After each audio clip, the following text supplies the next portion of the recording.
We're driving cars on a Mars tonight. We're blasting up to the stars tonight. We wanna go, go. We wanna go, go.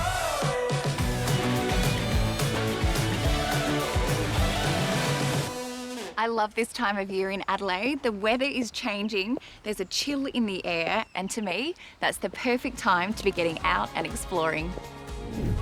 In today's show, we are doing just that. Callum is heading up to Clare to visit some places on the Gourmet Week map. Then I'm thinking a bit of sun, a few cocktails, and some sand beneath the toes. A look around Fiji might be in order. And I thought I'd introduce you to some particularly nice places that are a little fancy. Today is a bit gourmet. Let's go discover. There's an event I always try and get to, and that's the Clare Valley Gourmet Week. It is a brilliant event. Searching for the banks, a peace like worn out liver in hope in my soul. Wintertime's coming these days. It's on from the 13th to the 23rd of May, and there's over 40 venues involved, live music, and then one of my favourite things, a series of long lunches.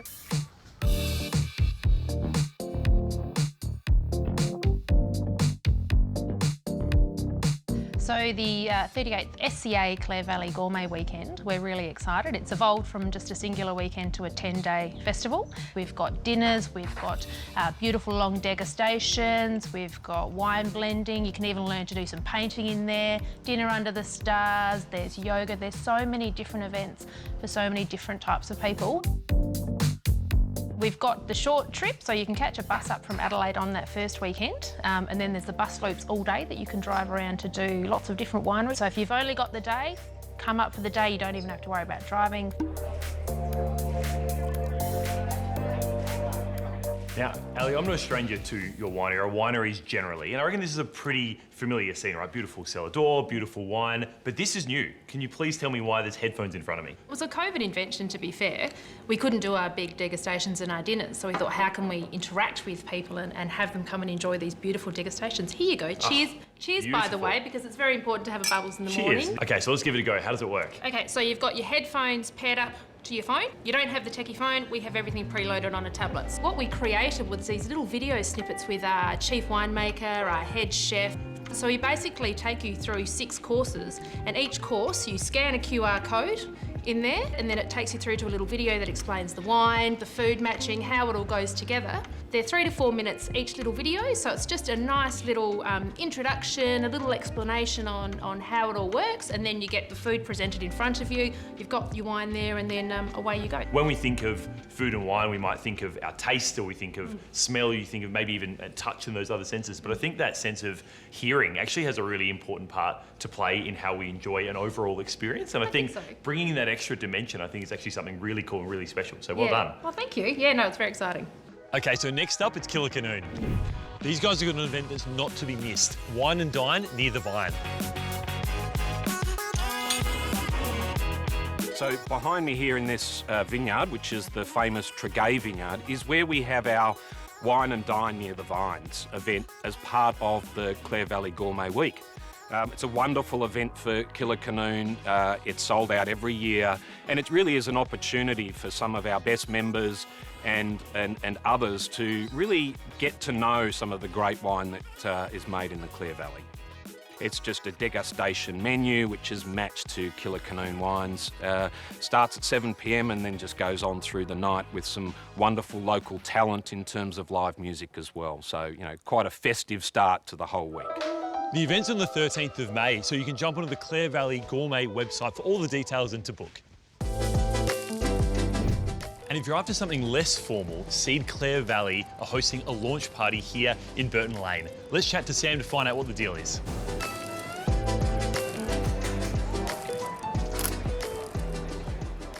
Can you tell me a little bit about what you're doing for Gourmet Week? Yeah, we've got a pretty busy week for Gourmet Week. On the first Friday night, the 13th, we're hosting the official opening of the week. We're doing it's a yakitori grill, a raw bar. We've got award-winning wines from the association, from Clare, and live music. And that's all happening out in Burton Lane. That's a ticketed one. Anyone can grab a ticket. Yeah, that's a ticketed one, and that's on the Clare Valley Gourmet website where people can grab tickets. That sounds like a heck of an experience. I'm trying to paint a picture in my head of it spilling out, there being, you know, a couple of your chefs cooking the yakitori stations and really kind of, yeah, I guess getting to taste some of the best that Clare's got to offer. It sounds brilliant. Absolutely, mate.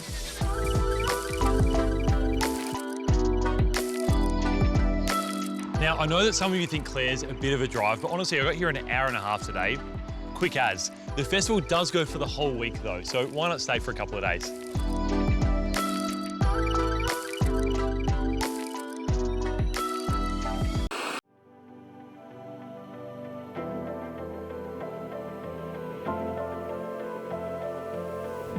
We all know McGill Estate. I mean, it's the place to go for your wedding anniversary or to take that special interstate friend. But did you know they have a less formal kitchen where you can have brunch or lunch? Let's take a look.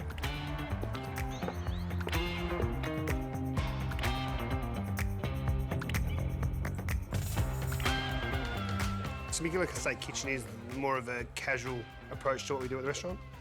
More of a bistro / cafe, brunch and lunch. They have a really interesting brunch menu here for all tastes and dietary requirements. All looks delicious.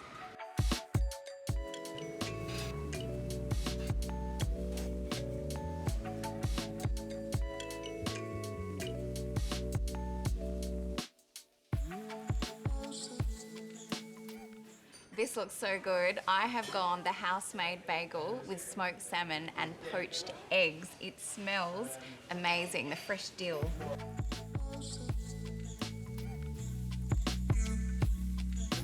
That is so yummy.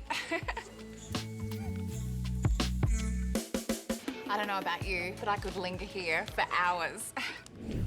But I've got other places to show you. Have you heard of Fino at Seppeltsfield in the Barossa?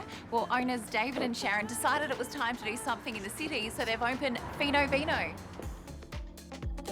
Fino Vino differs from Fino Seppeltsfield because, well, we're more urban to start with, but we've carried the same philosophy of regional food and simplicity of cooking and the welcoming service that we give.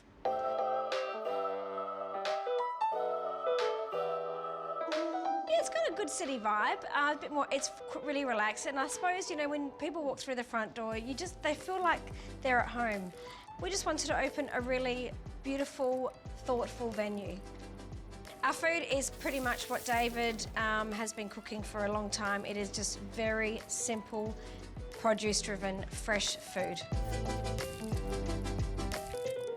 This city version of Fino really captures a sense of place. It's very welcoming and warm.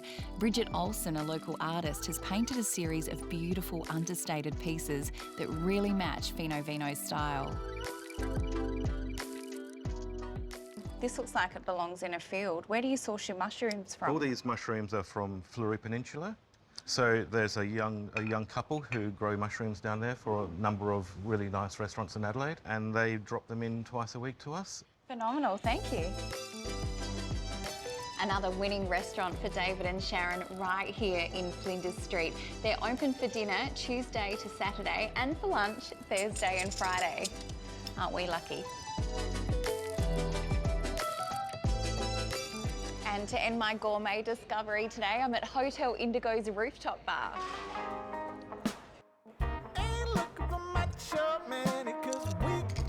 This extremely stylish bar is quickly becoming an Adelaide favourite. Located on Market Street off Gooja Street, its bespoke design is so playful. You can come to Merrymaker for a drink or something simple to eat, but do look, the spots fill up fast.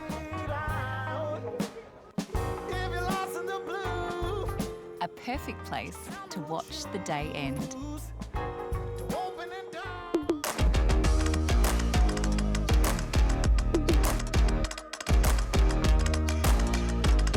One of my favourite things about cooking is exploring the wonderful complexities of spices and how the addition of one single spice can change a dish entirely. Well, up in Sydney, Gary takes us on a tour of his favourite spicy restaurants.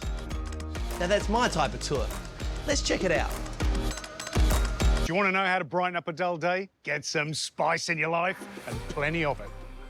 And you can do just that at Nagiri's in Cremorne, where a very talented kitchen team is headed by chef and owner Ajoy.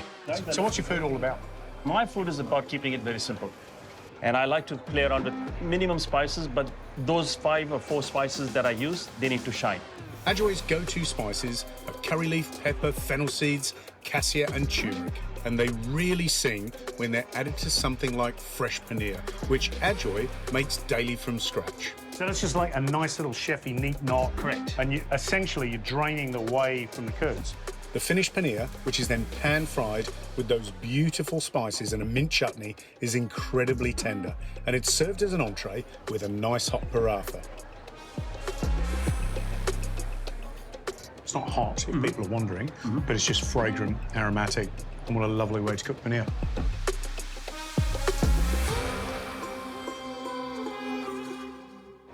You're getting stuck in there too. You're hungry too. I am. I love a man who loves his own food. Yeah. Sounds like me. My next spicy spot is right here in the heart of Enmore. Well, it's still grey and dreary, but in here, they're making their own sunshine. Colombo Social is a social enterprise restaurant, which means it uses the profits from the business to support asylum seekers, many of whom work in the restaurant. The menu is a true celebration of authentic Sri Lankan cooking, inspired by owner Sean's mum. And all that curries that are in that menu is ones that she's developed. She also plays a motherly figure for all our staff. They actually call her Amma. And when you have people from all over the world who have lost connection with their family, I know our staff really, really appreciate that. Yeah, it's beautiful. The chefs still get to put their own spin on things, like the soft shell crab taco with chili, mayo, sambal on roti bread. Oh, yeah. So the sambal, you've got papaya in there as well. So you've got some nice freshness. And these beautiful beetroot bhajis in a light coconut sauce. But it's the traditional stuff I really want to try, like the spicy goat curry and Amma's famous dal, along with plenty of sides and, of course, hoppers. And to describe them? Fluffy pancakes of coconut bliss, I reckon. Oh. Sounds good. Just serve, rip and scoop. Oh, that's great. See, I love dal, and things like that are they're very simple. Yeah. I mean, that's food born out of kind of thrift and economy, isn't it? Yeah. Another example of beautiful food done very well. I've been to 2 great restaurants today that are serving food that's both hot and spicy, but more importantly, very authentic. And if that doesn't brighten your day, I don't know what will. So Hans is heading to New South Wales. Where's he going to first? Well, you know, I mean, Sydney is the place for me, let's be real. Look, I do love Byron, but I like to just, when we go there, we like to stay just a little bit out of town. I also do like a bit of the Mosman. I like it in the northern beaches because, you know, sometimes I like to be brought back down to earth, and those people there, they really know how to look down their noses at you. It's a beautiful part of the world there, and there are some really nice beaches that are a little bit quieter from where all the action is. Great walk up the lighthouse. Watergoes Beach is beautiful. Watergoes Beach. Watergoes, that's the one. That was amazing. Beautiful. We swam there on New Year's Eve, and that was one of the best swims of my life, I reckon. It was so amazing. Yeah. I hope you've been inspired by what you've seen today. Go on, book a holiday. You need it. We'll see you next time.